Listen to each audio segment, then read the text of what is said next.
When I was a kid, I used to love video games. The first console that I ever had was a Mattel Intellivision. Then I had a Texas Instrument TI-99 keyboard that I always played Burger Time on. But I didn't start playing video games consistently until I got an NES. You could say this was my personal golden age of video gaming. Then I got a Sega Genesis and a Super NES, but at this point, my interest in video games was kind of starting to dwindle. And later, I would only play video games every once in a while on the PlayStation 1 and 2, the Nintendo 64, the GameCube, and the Nintendo Wii. It got to a point where too many buttons were on the controller, and I just felt like games were more fun to watch than to play. I'm just not really a gamer. It's funny because some of my favorite shows are like AVGN, JonTron, Classic Game Room, and Rage Quit. And those shows really inspired me to do this show. And since I'm not a gamer, when I found out that Battlefront, the new video game, was being released this year, I wasn't excited in the least. I also found out that there would be a novelization of the video game released as well. This book was published on November 3rd and written by Alexander Freed, a new writer to the Star Wars universe. And once again, they got crickets for me. I mean, the Old Republic MMO game had Deceived, and that was a great book, but who wouldn't get excited if you had videos like this floating around the internet?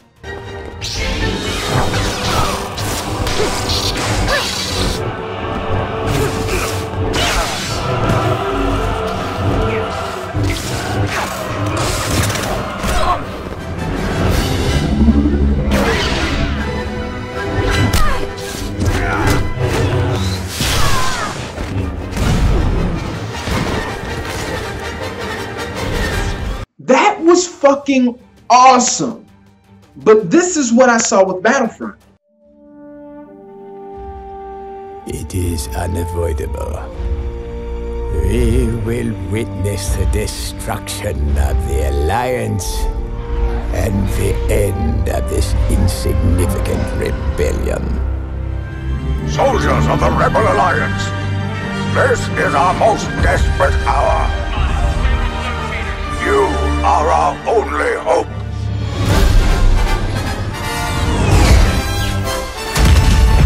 Focus your attack on the walker. Run, rebel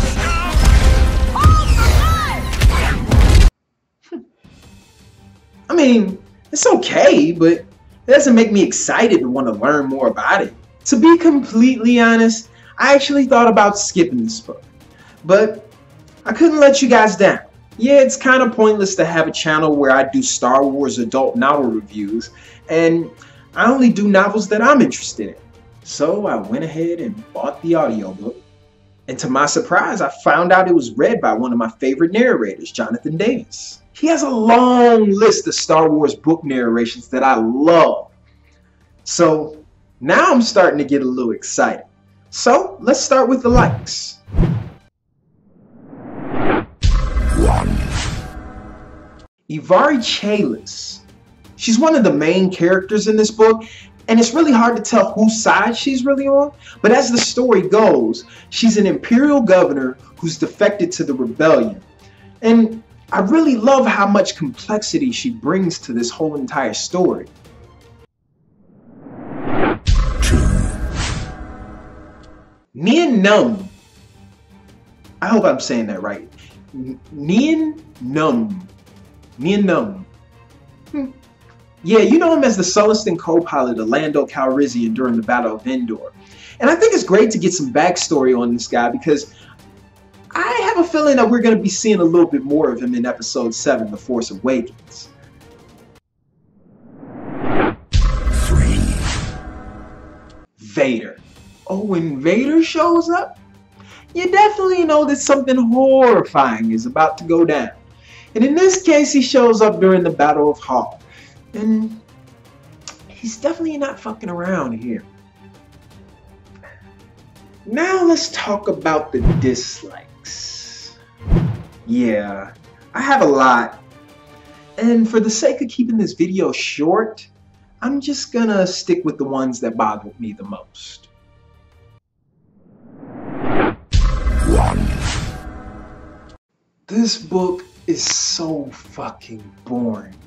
I probably fell asleep like 10 times listening to this book. Yes, listening to this book. I just kept checking to find out how much longer I had to go. And the only thing that kept me listening was to find out whose side Chalice was on. This is one of those moments where having an audiobook didn't even help a little bit. And Jonathan Davis still wasn't able to save it. And he's not really my favorite narrator anymore because I'm starting to realize that he lacks voice character range, but that's a totally different story.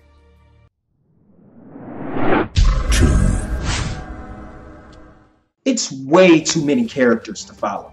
There's so many characters in this book, and it's hard to connect with any of them. Maybe except for Governor Chalice and maybe a little bit for Hazram Namir. It just seems like with the exception of 2, there's no character development for any of the characters. But they insist on introducing you to 1,000 of them. Is there a climax? Is there a climax at all? Seriously, can somebody please tell me what the hell is the climax? Well, I'm not going to talk your ear off about it because I was so bored that I couldn't write a good review for this book. Well, maybe I need to play the game.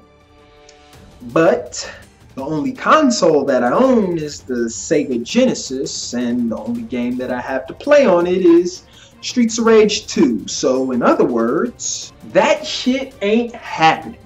Well, my verdict for this book is a D, and that's being fucking generous because if it wasn't for Ibari Chalice, this book would fail miserably. Well, I'm sorry that I had to leave with such a negative review to end 2015, and it kind of pissed me off a little bit, but let's just hope that in January, all of that will change.